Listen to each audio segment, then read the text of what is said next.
Today's show is sponsored by the ABV Barrel Shop. The ABV Barrel Shop is located in the St. Louis metro community of Arnold, Missouri, and is the world's first single barrel only liquor store. This business is owned and operated by Steve Akeley and Jim Fosnot. Head over to abvbarrelshop.com to sign up for their email and text distribution list. That way you'll know what they have in stock, what classes are coming up, and what barrel picks they have in the works. We are also sponsored by The Bar to Go. The Bar to Go offers a fully customizable carrying case that allows you to take your favorite distilled spirits or cocktail ingredients with you. Whether you're looking for yourself, a customized gift, or logo items for your business or event, The Bar to Go can help. Check them out at thebar2go.com. Use the number 2 when you type out The Bar to Go. Did you know Neely Family Distillery now ships its popular distilled spirits directly to you? To order, simply call 859-394-3258. Tell them the ABV Network sent you. And now, on to the show. All right, gang, it's Steve again, continuing to be on vacation.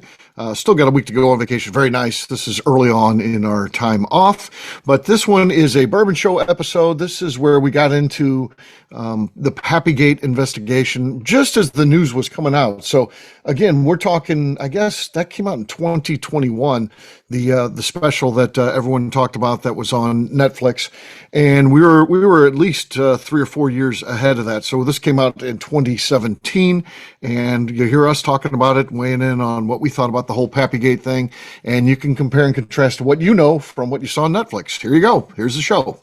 Let's drink!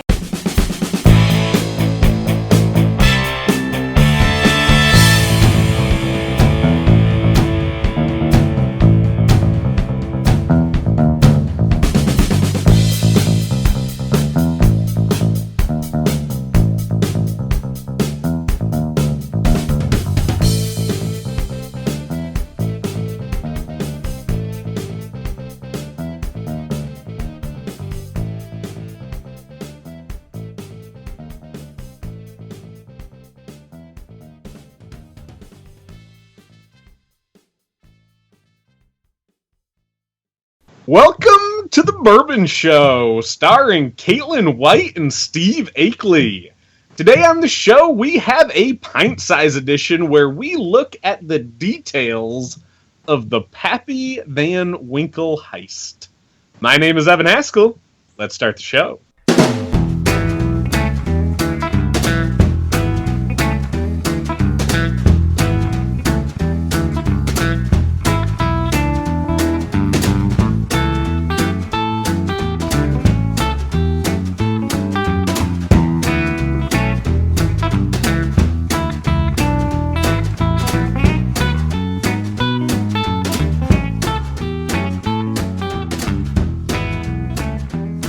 Hey, gang, what's up?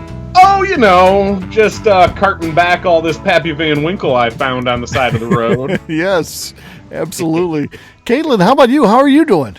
I'm good. How are you guys? Good. So how's it been? You've been on a couple shows now. The fans, have they been nice to you? So far. That's good. Has Evan been too nice to you? Does Evan need to scale it back a little bit? Not yet. Okay, I will let you know. So far, they so always good. do. I came up with something I wanted to talk to you guys about because I got to thinking about this. Do you guys have a guilty pleasure when it comes to drinking? Something alcohol related that you're not proud of that you like, but for some reason there is something that pulls you to that, and we need to admit that right now. It'll set you free to admit that on the air here. Mine's lame. I need to go first. Okay, go. Caitlin, what do you got? What is it? Love to shotgun beers. Oh yeah, that's awesome. We're talking about like lame stuff. I shotgunned a beer on my Instagram story last night. Oh yes. We did talk about that. Did you catch that? Did you see the show? Oh, I didn't see that. No, I didn't even catch that one. So I'll have to it was pretty gross. I'm really bad at it. So, but you still do that though, huh? Even though you're not in college anymore, you're still Caitlin White will still shotgun a beer. What a champ! But I'm just really bad. That's part of the issue. Okay, I'm so always the last one. You're practicing. Yeah, it is. It's practice. I'm working on improving. I'm kind of proud of you. I'm just always offended when I hear that people haven't shotgunned a beer before. Oh my gosh, it's offensive. Yes. That is offensive. It is offensive. I'm upset. I'm upset just talking about it. So, E, how about you? Guilty pleasure when it comes to drinking? Well, I guess I've got probably. I'll be honest. There's probably not like a fruity cocktail that I don't like. I like sweets, man. I'm a sugar lover. And if you give me like a sugary cocktail or something like that, I'm gonna think it tastes good, but it's not my jam. It's not. I stay away from it. I don't want to walk up to the bar and order a Sex on the Beach, right. as delicious as those may be. That's actually the first drink that was ordered for me on my 21st birthday by my friend Brooke. And it was actually really good. I was like, this ain't bad. But my guilty pleasure at home, the one thing that I still drink that isn't bourbon or rye or scotch neat, is I will still mix up White Russians, and it's heavy on the Kahlua and light on the vodka. And I just love me a White Russian. Yeah. Well, the dude made that cool, though. And the Big Lebowski, he made that so it's not so bad. So I think you're okay. I think I'm okay, too, and I didn't want to... And not only is it like, I guess what makes it kind of toolier is that I only started drinking them because of the Big Lebowski. So I was like, that looks cool. Right. Let me mix that up. So if I had been drinking them like in the closet and then that came out and I'm like, he made it cool. He made it cool because you get the facial hair too, so you drink it, it gets on your mustache or whatnot. I suck it off just like mustache. Him. Yeah. I don't ever use powdered creamer though, like he does. So get out of town. That is the grossest. That is. It is. So for me, my guilty pleasure is when I'm on a beach somewhere, I do like those, rum drinks. So like a pina colada or a strawberry daiquiri, that type of thing. And, my rationale for doing that is, if I'm in a bathing suit, what I'm drinking is not the most embarrassing thing that I've got going on at that point. Right, so I feel free to just go ahead and let it go and start drinking rum drinks. Anything with an umbrella. Yeah. If it's got an umbrella, I like it. I wear a swimmer's shirt. I say I'm very fair skinned. I don't want to get burnt. Me too. Right. That's what I say too. I've got to. I've got to wear this. I mean, I don't want to, but right. My skin. Look, various allergies. Yeah. I want to see me naked as much as anybody, but it's just not going to happen here at the beach today. All right. Well, we have probably the most unique show that we've ever got. We're going to be talking about the Pappy Van Winkle heist, and it's one of those things. I think a lot of people have heard about this a little bit. We've really got the details of it. Now, it comes down to us. Can we present all of this? There's a lot to this case. I don't know if we've got it in us, but we're going to try. But we're going to do that after the break. Before we get to that, we do drink on the show like every other. So what is everybody drinking tonight? Caitlin, let's start with you. I am drinking the Willet Pot Still. Okay. It's 94 proof. Yeah. The Pot Still, yes. I just picked up a bottle of that. $39.99. That's a pretty good price, right, Evan?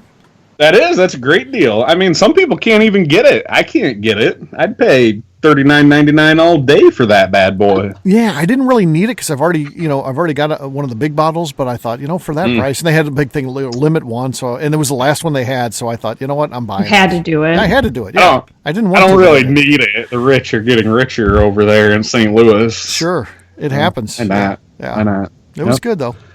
Yeah. E, how about you? What are you drinking? I am drinking the Parker's Heritage Collection Original Batch Cask Strength Kentucky Straight Wheat Whiskey, aged 13 years, coming in at 127.4 proof. Okay. Nice. That's a pretty special one. I don't have anything that special. I've got something pretty run-of-the-mill, but I've got the Ancient Age, the famous 10-star. So open this baby up. Good. Give it a pour. That's as good as anything. It is. It really is. All right, gang, cheers. Cheers. Cheers. Yeah, that ancient age. Oh, a little rough there, buddy? What happened? Well, that's a big drink. I burnt the roof of my mouth earlier tonight. On pizza? No, on some Boursin marinara dip. Oh, it was so good. It was amazing. Okay. I thought you were going to say pizza rolls. Yeah. Oh, I wish. No, I went to this really nice Italian restaurant and burnt my mouth, and man, that wheat whiskey at 128 proof. Well, it probably just sterilized it for you, so that was a good thing. I think it was. Yeah. And I took a healthy pour. It wasn't. Yeah, it's gone too. So yeah, you took all that down. Oh yeah, getting it all. Yep. To the last drop. Here's something that the audience should know is that if they could see the way that Caitlin looks at me, like when I'm shaking the last drops of bourbon out of my Glencairn, I think I'd call it disgust. Is how I would, It's certainly how I interpreted it. So yeah. For whatever that's worth. But Okay. this is a rare bottle. I don't want that. I don't want those drops going to waste. He got it all. You're right. For everyone who can't see him, he got it. All right. Cheers, guys. Cheers. Yeah, I drank mine already. You did. All right, we're going to take a break. When we come back, we're going to talk about this Pappy heist in the best way we can. We'll see what happens. It's a kind of an experiment.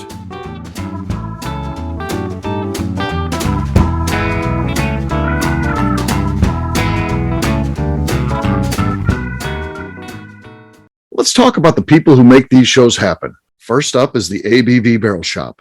It is the most unique shopping experience in the world of bourbon, as the ABV Barrel Shop only sells single barrels. Owners Steve Akeley and Jim Fosnot select. With over 100 distilleries on board to sell us barrels, we are home to the most unique and diverse barrel pick selections in the bourbon world. By signing up for our email, you will always know what we have in stock. In addition to the single barrels, we'll have a gift shop featuring ABV Barrel Shop as well as ABV Network merchandise. We are partnering with vendors like Art Eatables and Old Man Bay Signs to bring you unique items you can't find anywhere else. We will also have a 24-seat classroom where we are offering educational and fun classes like Breakfast and Bourbon, a series where we pair donuts and bourbon, customer barrel picks, and opportunities to learn from master distillers and other bourbon dignitaries. Best of all, we feature a tasting bar where you can try before you buy. All of this is located in the St. Louis metro community of Arnold, Missouri. If you are in the St. Louis area, please stop by to say hi. If you're traveling in from outside the area, please take advantage of our hotel rates with the Drury Inn and Pear Tree Inn, less than a mile from our shop. This can be done via the links in our Visit St. Louis section on our website. Head over to abvbarrelshop.com to plan your trip. The ABV Barrel Shop. It's where single barrels live. Hi, this is Steve Akeley, owner of the ABV Network. We're sponsored by the Stave and Thief Society. This is where you, a bourbon enthusiast, can expand your knowledge and emerge a bourbon steward. In 2017, I completed my Executive Bourbon Steward certification. It's the most comprehensive bourbon certification program available and connects you with an expansive network of bourbon enthusiasts and professionals. Check out the full listing of in-person and online certifications and join the society today by enrolling at staveandthief.com. Okay, let's talk about the Neely Family Distillery. In 2018, I met Royce Neely at an industry event. He started appearing on our shows, and we became friends during my frequent trips to Kentucky. Today, he is amongst the leaders of young distillers leaving their mark on the bourbon industry. A visit to Neely Family Distillery yields insight on their unique family history, why their products are special, and gives you the opportunity to taste their whiskey, moonshine, and creams. Check them out at NeelyFamilyDistillery.com or visit them in Sparta, Kentucky.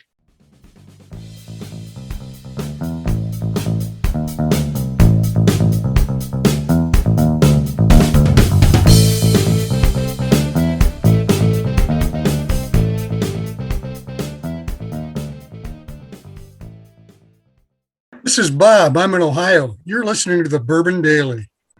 Welcome back, everybody. So, Evan, Steve, and I aren't criminal investigators. We're just simply gathering the information out there and compiling in one place. Even though we were reporting on the information readily available on the internet, it's important to remind everybody all subjects are innocent until proven guilty in the court of law. It's very true. When Mr. Julian Van Winkle III, the grandson of Julian Pappy Van Winkle Sr., took over the family business in 1981, bourbon was at an all-time low. The distillery had survived, like many others, in the era of marketing its bourbon in novelty decanters. At the time, most bourbons were in the barrel between 4 and 8 years. Julian decided to do an experiment by keeping his bourbon in the barrel, somewhat out of necessity. Since what he wanted to do was unprecedented, he had no idea how long the experiment would go on. Okay. In 1997, after 20 years, Julian started opening his barrels. We're all familiar with this. That's the Pappy line. The Beverage Tasting Institute gave the 20-year-old a 99, and the world exploded. It has never been the same since. In 2002, they contracted with Buffalo Trace to ramp up the production.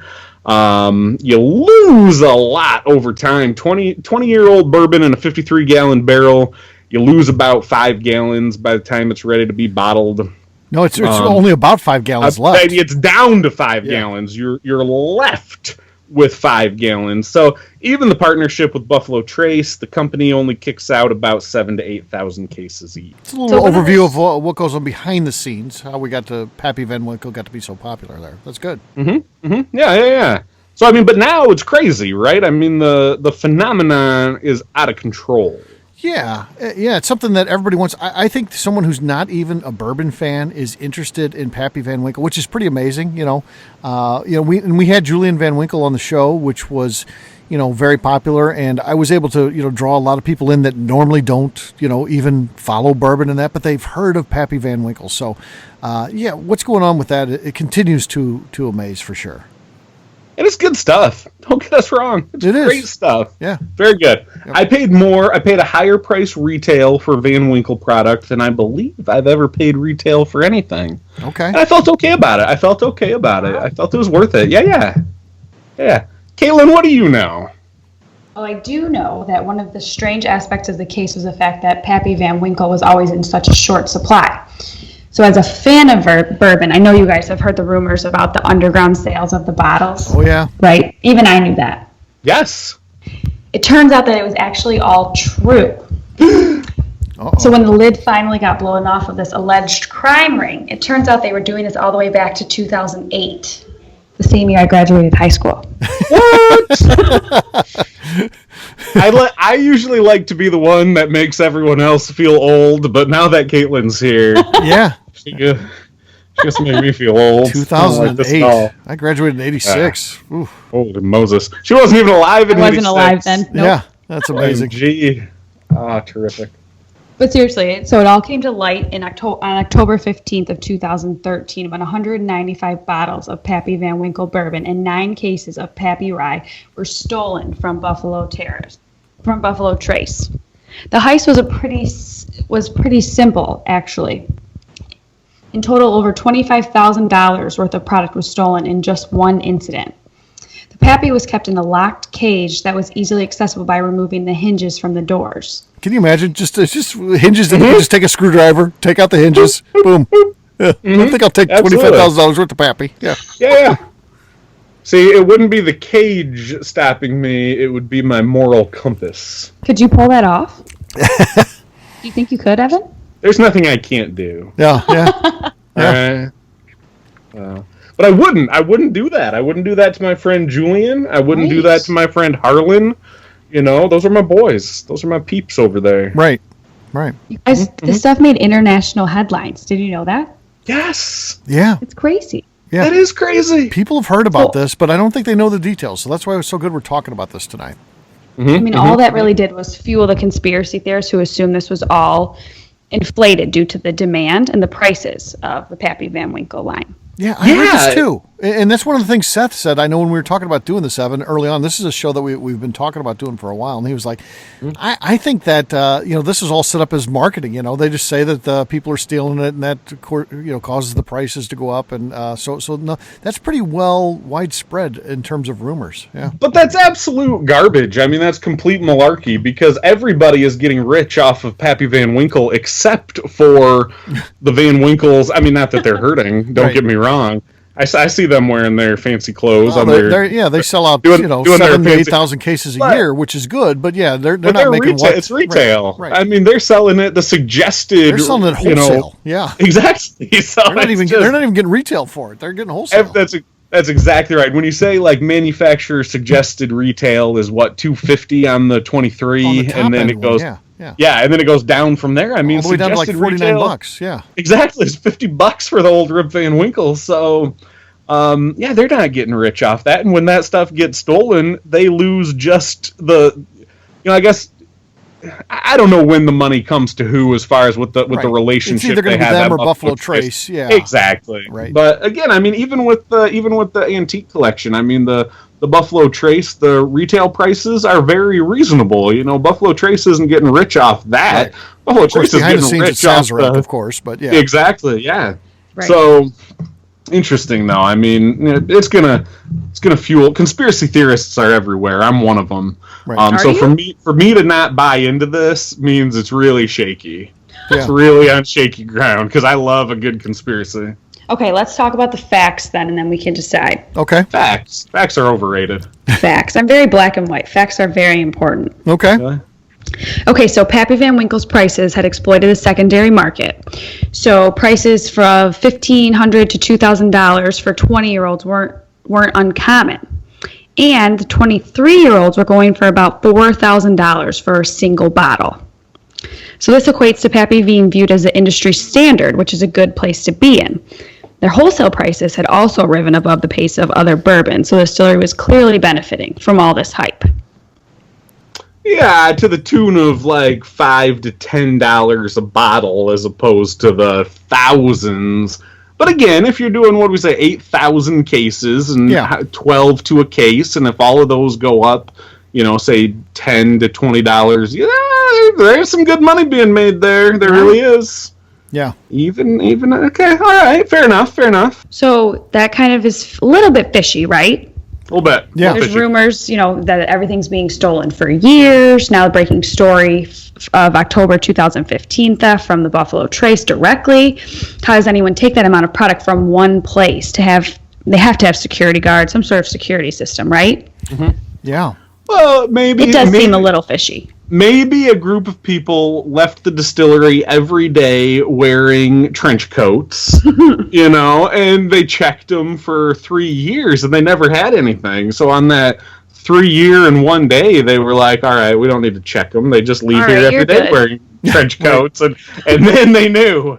Now's the time. Yeah, you're talking about, so when you get into patterns, that's when thieves can certainly strike. And it sounds like, maybe they fell into some false sense of security that no one's going to steal our stuff. And maybe that's what started happening. I don't know. Let me tell you, today at work, we've got one of those honor system, like, snack boxes, right? And I always take them on the IOU honor system, and I always pay it back when I have cash. But today I swiped one and I wrote myself an IOU note, and then they came and they switched it out, and I felt so bad, you know. But today wasn't the day they were supposed to switch out. I was supposed to have time. So you get it? Fault, not your fault. See, exactly. Right. Yeah. Always someone else's fault. Yeah.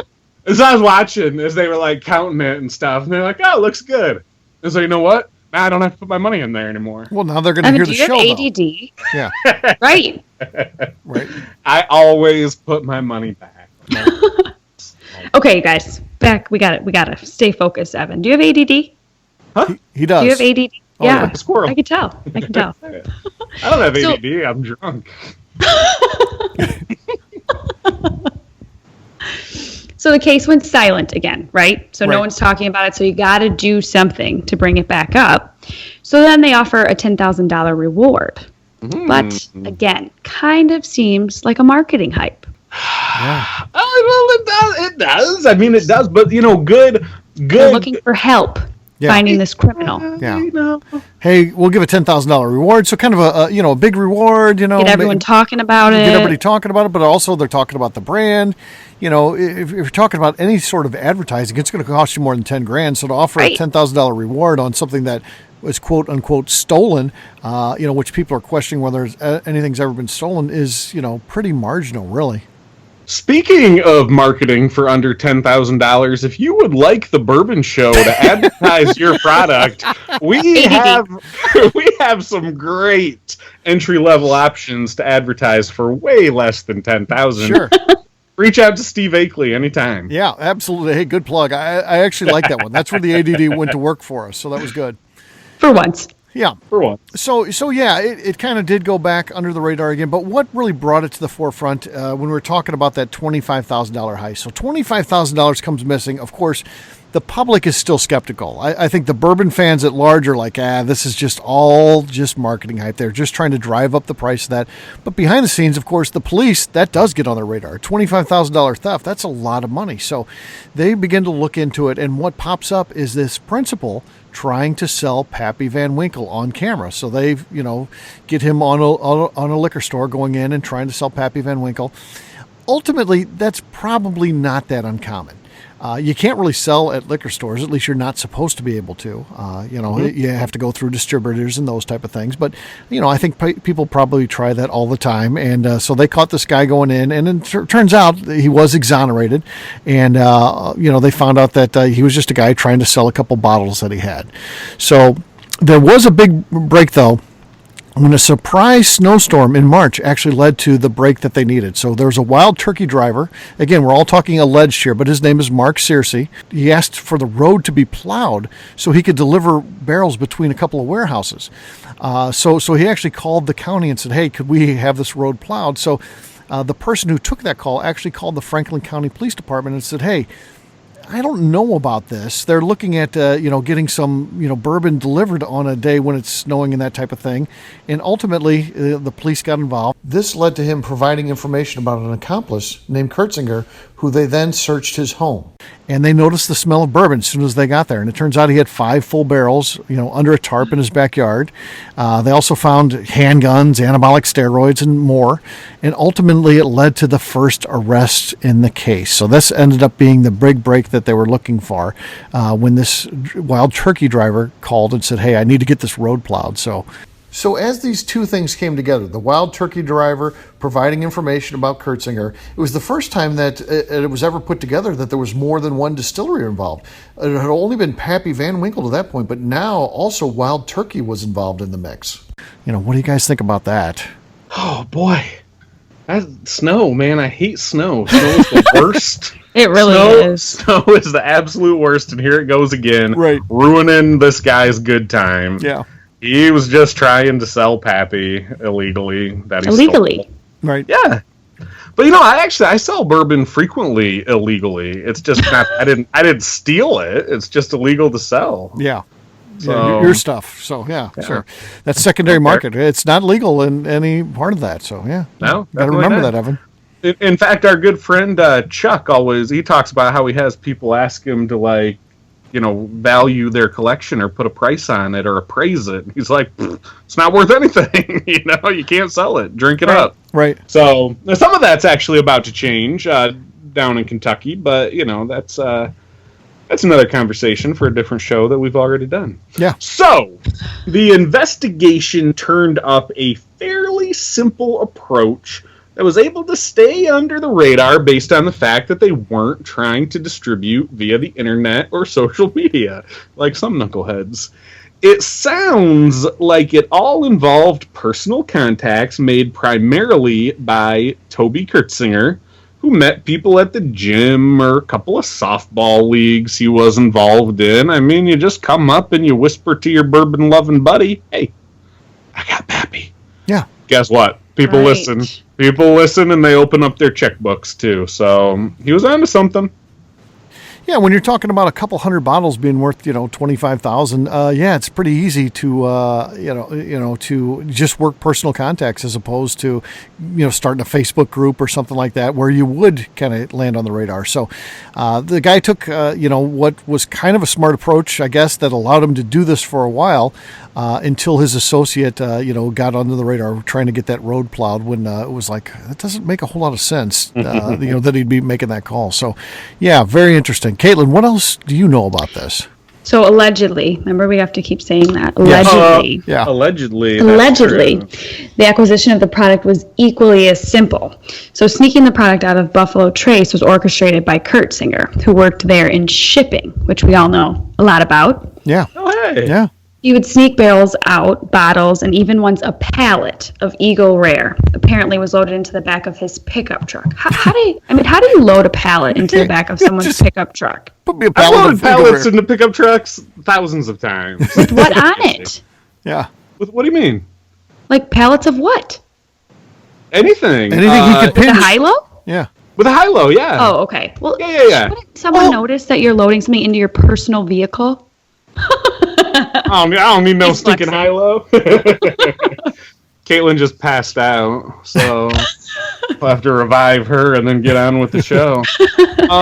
So seriously, You can Go ahead. I was retooling an old Honda Accord, and I had an engine shipped to me, and you can load it. The 48 by 48 or a 48 by 40 pallet will slide right into the bed of a pickup truck, no problem. Yeah. And depending if you only go like 2 bottles high, it wouldn't even show over it wouldn't even crest. So yeah, you could hide that easy peasy. wow. Okay. Searcy, on the other hand, was taking a barrel at a time off the truck as he transported them for wild turkey between warehouses. He would roll them off using an aluminum ladder into his stepfather's barn. The numbers would be fudged on the inventory and then kind of lost since they were supposed to be placed into a warehouse where they would remain for years while being aged. Yeah, I think it kind of exposes the fact that bourbon is, an old product, and in many ways the inventory systems that they had were very antiquated as well. They're utilizing, hand systems as opposed to computers and that, and saying, hey, I put this barrel in this warehouse, and maybe you don't put it in there. And, when something's got to age for 10 or 15 years, it's easy to kind of fall under the radar. Lose track. Yeah.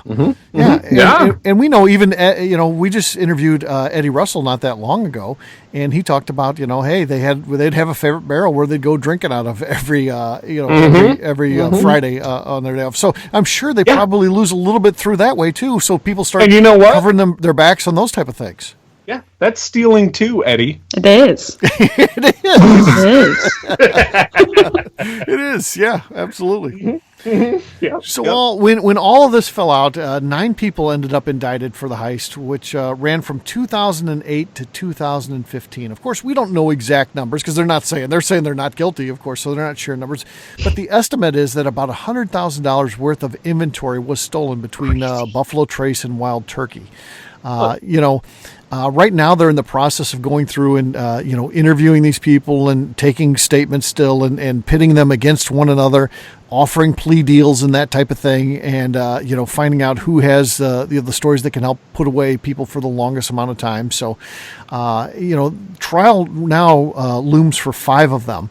And bourbon fans remain skeptical. If you talk about this, they probably heard about it at this point, but they're, not willing to commit that they think it's real. So I think that once these federal trials begin, I think it will become very real. But right now, I think that was supposed to start in the fall. Here we are in the, spring of 2017. They still haven't really started yet. So I don't know what the time frame is at this point to get this stuff going.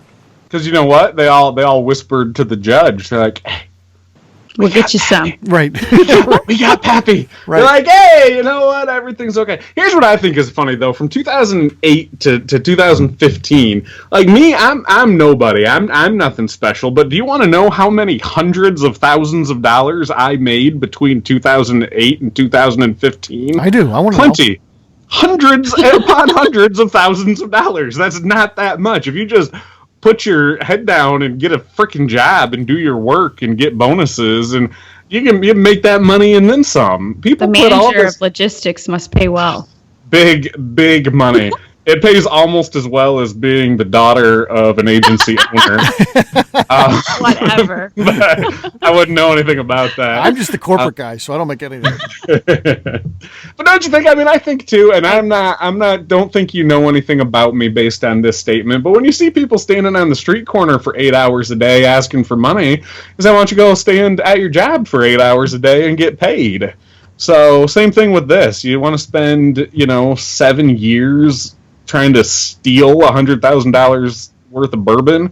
Just go to work and make $100,000, every couple of years. Well, I think they were doing that. They were trying to get the best of both worlds, Evan. So they had jobs. So they worked at the distilleries, which tend to be good paying jobs. But they thought, let's supplement that with some straight cash deals. So, greed ends up getting in the way for a lot of people, unfortunately. So that's probably what happened here. Just like the movie King Kong. Greed. Oh, yeah. Tell me about it. Yeah. When isn't that movie relevant? I know. That's what I want They to know. end the movie with, it was beauty that killed the beast. It wasn't. It was greed. If they would have just left Kong alone, he was fine. He was enjoying his time. He had it pretty good on that island. Just leave him alone. Yeah. It was greed that killed King Kong, not beauty. It was grill. It was greed. Yeah, it was greed. So just like this case, it was greed that led to everything. Let them just start doing that, and they probably, if they would have not gone for $25,000 heist, they probably could have kept going if they were just getting a little bit at a time, $3,000, $4,000, $5,000 at a time. They still may be going right now, but unfortunately, it caught up with them when they started scoring a little bit too big. Don't bite the hand that feeds you. Yeah. Don't do it. All of this is allegedly, of course. Allegedly. Yes, Allegedly. they have to go through the Allegedly. court system. They got to go on trial. We're not here to try them, of course. That still needs to happen yet. But we're just presenting the facts. And here's where we found the facts. I want to share the articles today. We researched this on Inside the Great Pappy Heist by James Higdon on Thrillist, The Great Whiskey Heist by Reeves Weidman on Men's Journal, 9 Indicted in Massive Pappy Van Winkle Heist by Kabushu Shaw on Eater.com. Stolen Pappy Van Winkle on Huffington Post. Pappy Van Winkle Heist Solved on GoBourbon.com. And finally, 10K award offered on Pappy Van Winkle Theft by Sarah Eisenmanger on Wave3.com. Ali Hammond on High School Principal says he's not involved in the Pappy Heist, was also involved in this. So that's where we got all of our information. Check those out if you want to find out more about this. Like I said, I don't think anybody did kind of put all this together like we did. I mean, there's bits and pieces of it, and that's why we researched all these different articles to put this together. Yeah. Yep. So that's what you get. That's what you get from the Bourbon Show. Yeah, we do all the work for you. You can Lots just of listen in research. on your way to work. Yeah. I think we made this work, guys. I don't know how, but somehow, some way, Pulled it off. the show that we feared the Somehow, most, some we were able to way. do it here today. Keep coming up with funky ass beats like every single day. All right. You know? Caitlin, where can you people know. find you? On my super easy Instagram name at K8LynAnn. The "and" That's is actually the infinity symbol. So figure out how to find that on Instagram, and you'll be able to check Caitlin out. For me, I'm an easy guy to find. I'm at Steve Akeley on Twitter or Instagram, or check out my website, steveakeley.com. How about you? You can find me at Evan Haskell. The E is a 3. The B is one of those greater than symbols. The A is the @. Oh my gosh. The S is a get what dollar I'm sign. doing here. The kill is the emoji with the X's on its eyes.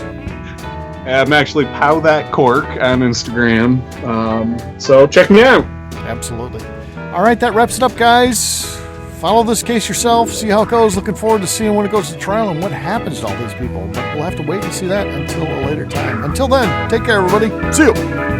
Bye. Bye.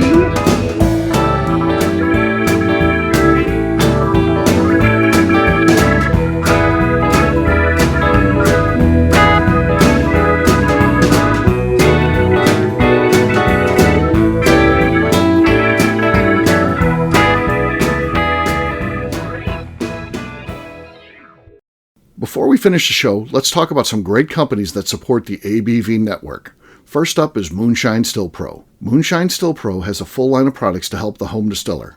Whether you want to experiment on the stove in your kitchen or you're looking for a bigger setup in your backyard, owner Russell Creed and his team can help. They have multiple still offerings, accessories, and even grain from their partners at Goldstone Mill to assist you in making whiskey on par with your favorite distillery. They can also help you with some fabricated parts you probably can't make yourself if you are attempting a DIY still project. Learn more or order your still or parts at moonshinestillpro.com. Another friend of ours is the Goldstein family at Goldstone Mill. The Goldsteins offer a variety of heritage and heirloom grains to make the finest whiskeys in the world. Plus, they are more than just a grain company. They are truly consultants to make sure the grains they are providing to you or your business meet your highest expectations.